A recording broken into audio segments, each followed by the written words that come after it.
Inna hamdalillah nahmaduhu wa nasta'inuhu wa nastaghfiruh wa na'udzu billahi min syururi anfusina wa min sayyiati a'malina may yahdihillahu fala mudhillalah wa may yudlil fala hadiyalah.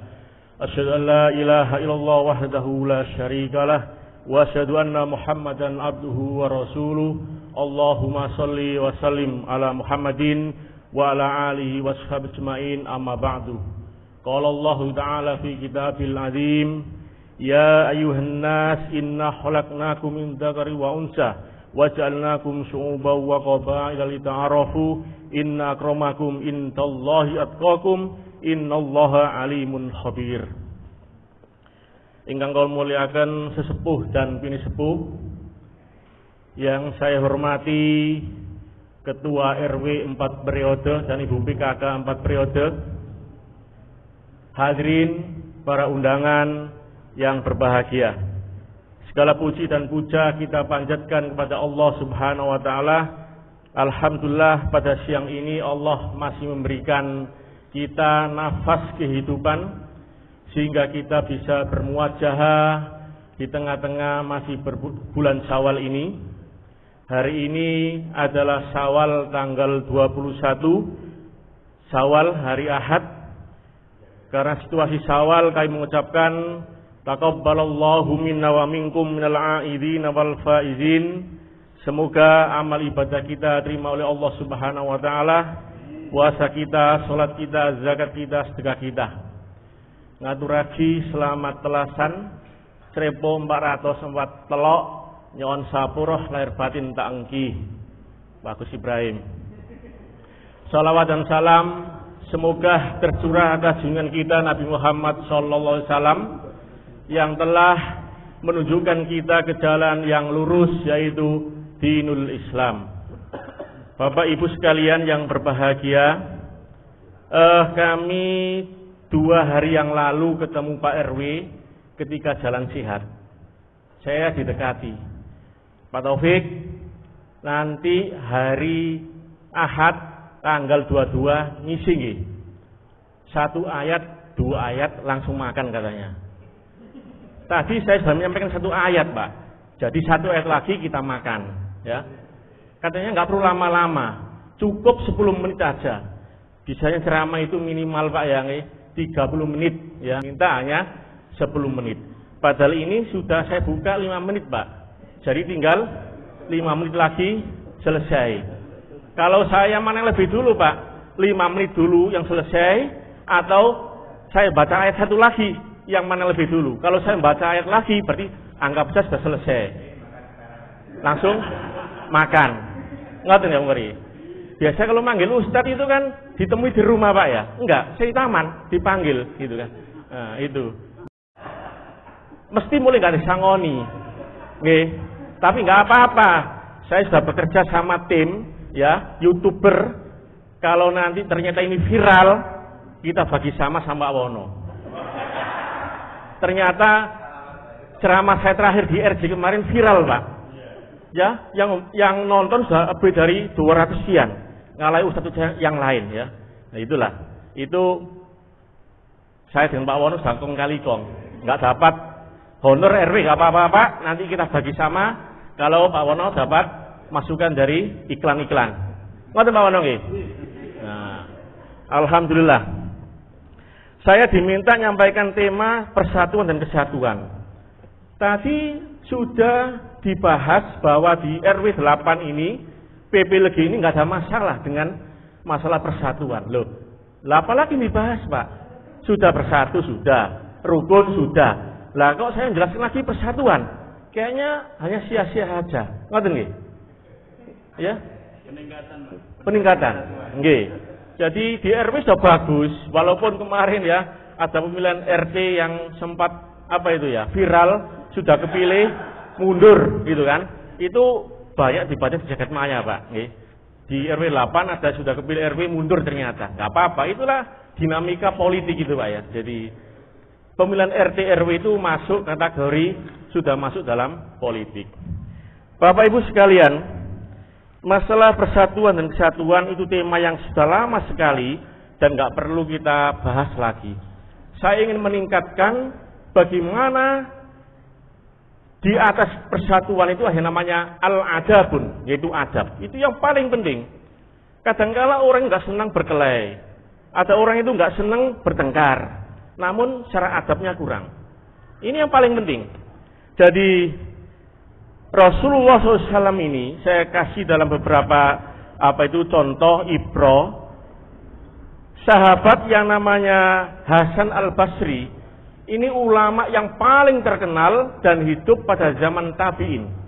Bahkan Hasan Al-Basri ini bayinya itu diasuh oleh Ummu Salamah, yaitu istri Nabi Muhammad Shallallahu Alaihi Wasallam.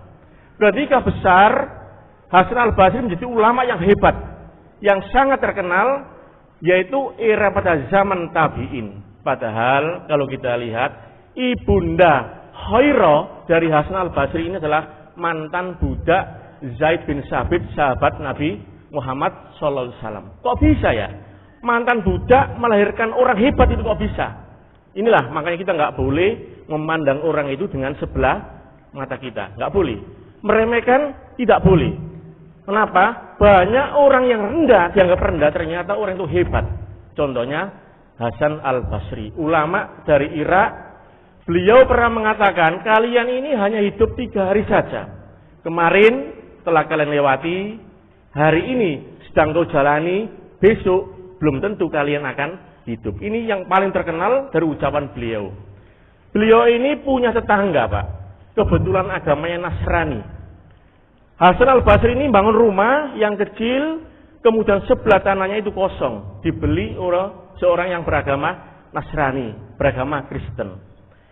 Jadilah rumah itu, ternyata rumah si Nasrani ini dibangun toiletnya lebih tinggi dibanding dengan kamarnya Hasan Al-Basri.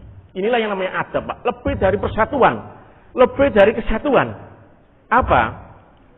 Suatu ketika ternyata toilet dari si Nasrani ini bocor, Pak, ke kamar Hasan Al-Basri ini.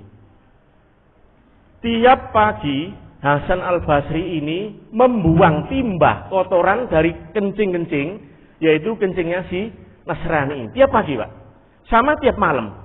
Dan hal ini sama sekali tidak diketahui oleh si Nasrani itu.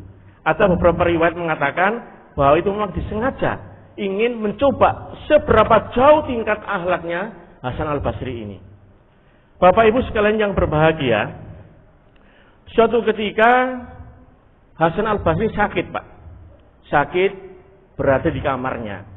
Kemudian si Nasrani ini datang kepada Hasan Al-Basri, ingin menjenguk Hasan Al-Basri. Kemudian bercakap-cakap,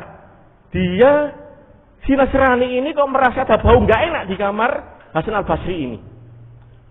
Setelah dilihat, ternyata dinding Hasan Al-Basri ini tembus dari dinding toiletnya si Nasrani ini.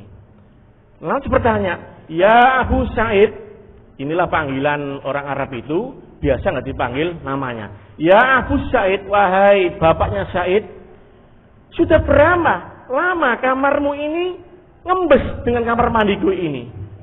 Apa jawaban dari Hasan Al-Basri, Abu Sa'id ini? Wahai kawanku, kamar mandimu itu sudah bocor selama 20 tahun. Dan aku tiap pagi membuang sama tiap sore membuang kotoran yang ada di itu. Sontak, Pak, si Nasrani langsung melepas sabuknya, dipotong. Itu adalah tanda kias. Saya hari ini menyatakan mengikuti kamu. Saya kagum betapa tinggi akhlakmu itu. Dan inilah yang saya rasakan, mempunyai tetangga engkau ini tidak ada masalah selama ini. Engkau telah menyembunyikan sesuatu yang luar biasa. Dan mungkin akhlak semacam ini tidak bisa dimiliki oleh siapapun. Inilah, Pak, bertetangga dengan orang yang berlainan agama. Bagaimana kita, Pak? Kalau ada tetangga kita, ternyata kamar mandinya itu ngembes ke rumah kita. Kita protes nggak, Pak? Protes nggak? Kalau kan kamar mandinya tetangga kita itu ternyata ngembes di dinding kita, dan itu berhari-hari, kita gerundel nggak? Pasti kan? Berarti akhlak Bapak Ibu itu belum setinggi akhlaknya Hasan Al-Basri. Dan Hasan Al-Basri ini adalah ahli surga. Muridnya langsung Ibnu Abbas. Ibnu Abbas inilah sahabat Rasulullah Sallallahu Alaihi Wasallam. Ini yang namanya adab, Pak. Adab itu lebih tinggi dibanding persatuan dan kesatuan. Yang kedua, bagaimana Sayyidina Ali bin Abi Thalib ini, Pak? Suatu ketika di waktu subuh, beliau ini hendak ke masjid. Waktunya tahrim. Wassalatu wassalamu alaihi itu. Pergi ke masjid. Ternyata di depan Ali bin Abi Thalib ini berjalanlah seorang Yahudi yang lemah, tua renta, jalannya pelan-pelan sekali. Sehingga Ali bin Abi Thalib ini tidak berani untuk mendahului. Berbeda, Pak, dengan kita.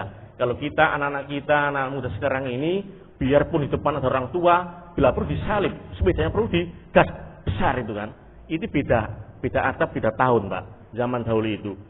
Ali bin Abi Thalib ini terus mengikuti si Yahudi ini. Ketika sampai di masjid, ini matahari sudah mulai terbit. Rasulullah SAW pada waktu itu sedang sholat subuh bersama jamaah yang lain, menunggu Ali bin Abi Thalib kemana nggak datang. Ali ini sama sekali nggak pernah, Pak, ninggalkan jamaah subuh. Dan lelaki yang baik itu, lelaki yang baik itu subuhnya selalu di masjid. Jadi ibu-ibu sekalian saya beritahu, kalau lelaki-lelaki kalian belum ke masjid, itu belum terbaik. Kata Nabi itu, lelaki-lelaki yang baik itu subuh di masjid. Ini. Apa yang terjadi?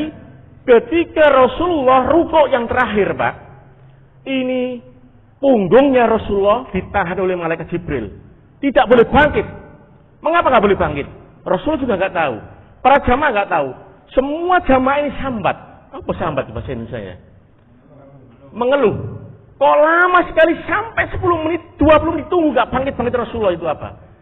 Ternyata malaikat Jibril itu menunggu datangnya Ali supaya Ali bin Abi Thalib ini bisa memenangi rukuk yang terakhir itu. Memenangi itu apa ya? Mengunangi. Ya. Menututi ini. Dan ini Allah puji, Pak, dalam hadis itu, Pak. Luar biasa akhlak Ali bin Abi Thalib ini menghormati Yahudi yang tua bangka itu sampai dia Allah Ta'ala menahan matahari ini tidak terbit dulu dan menahan Jibril punggung Rasulullah ini sampai Ali bin Abi Thalib datang ikut rukuk baru bangkit. Setelah itu Rasulullah SAW bertanya, "Ya Rasulullah, ada apa ini? Mengapa engkau tidak biasa rukuk selama ini?" Tadi itu punggungku ditahan oleh Jibril karena ada Ali bin Abi Thalib yang masih ketinggalan sholat subuh berjamaah. Karena menghormati Yahudi itu, Allah puji setinggi langit Ali bin Abi Thalib. Dan Ali bin Abi Thalib termasuk ahli surga. Kenapa? Nasrani, tetangganya Hasan al-Basri, Ali bin Abi Thalib dengan si Yahudi itu. Suatu ketika Aisyah radhiyallahu anha pernah, Pak, membagi tasyakuran. Apa itu menyembelih seekor kambing, dibuatlah gulai kambing itu diantar semua sahabat-sahabat dikasih tetangga rumahnya, kan kirinya dikasih. Nabi bertanya, "Ya Aisyah, sudahkah engkau bagikan semua ya Aisyah? Makanan ini kok masih sisa?" "Sudah ya Rasulullah, tinggal tetangga yang sebelah rumah, 4 rumah ini yang belum aku bagikan." "Siapa itu?" "Fulan, si Yahudi." Maka Rasul perintahkan, "Ya Aisyah, si Yahudi itu tetangga kita. Berikan semuanya itu." Sisa semangkok yang besar itu, sebaskom itu, semua dikasihkan si Yahudi. Tetangga yang lebih dikasih mangkok kecil, si Yahudi dikasih mangkok yang lebih besar. Ini namanya apa, Pak? Al-adabu. Adab itu lebih tinggi dibanding persatuan dan kesatuan. Insya Allah orang yang menjaga adabnya, pasti dia akan menjaga persatuan dan kesatuan. Ya ayuhan nas, wahai manusia. Allah nggak manggil ya ayyuhalladzina amanu. Wahai manusia, aku jadikan kalian bersuku-suku, berbangsa-bangsa, supaya satu dengan yang lain saling kenal mengenal. Ada yang kulit putih, ada yang kulit hitam, ada yang berambut putih, ada yang berambut hitam, dan sebagainya. Supaya kalian saling kenal mengenal. Satu, yaitu menjalin uhwah bil biladiyah. Uhwah di dalam negeri, apapun agamanya. Selama mereka itu tidak memusuhi, tidak harbi, selama zimmi, maka itu saudara kita. Saya nggak menyetongkan, Pak, tetangga sama muslim. Kalau sama muslim sudah pasti innamal mu'minuna ikhwa, sungguh muslim satu dengan muslim yang lain adalah bersaudara. Ini adalah orang yang berlainan beragama. Kita lihat Rasul bagaimana menyuapi si buta Yahudi di pasar tiap pagi, tiap sore itu sampai meninggal dunia. Loh, siapa yang menyuapi aku kemarin? Ketika Abu Bakar yang menyuapi kok lain, suapannya yang kasar dan sebagainya. Itu Rasulullah. Seketika itu si Yahudi masuk Islam. Itulah Bapak Ibu sekalian, kalau kita pandai beradab, menjaga adab kita, insya Allah persatuan dan kesatuan di mana kita tinggal, insya Allah akan terwujud dengan baik. Dan Allah sangat cinta dengan orang menjaga adab, sebagaimana Imam Syafi'i itu belajar adab sebelum belajar ilmu selama 13 tahun. Wabillahi hidayah wa taufik. Assalamualaikum warahmatullahi wabarakatuh.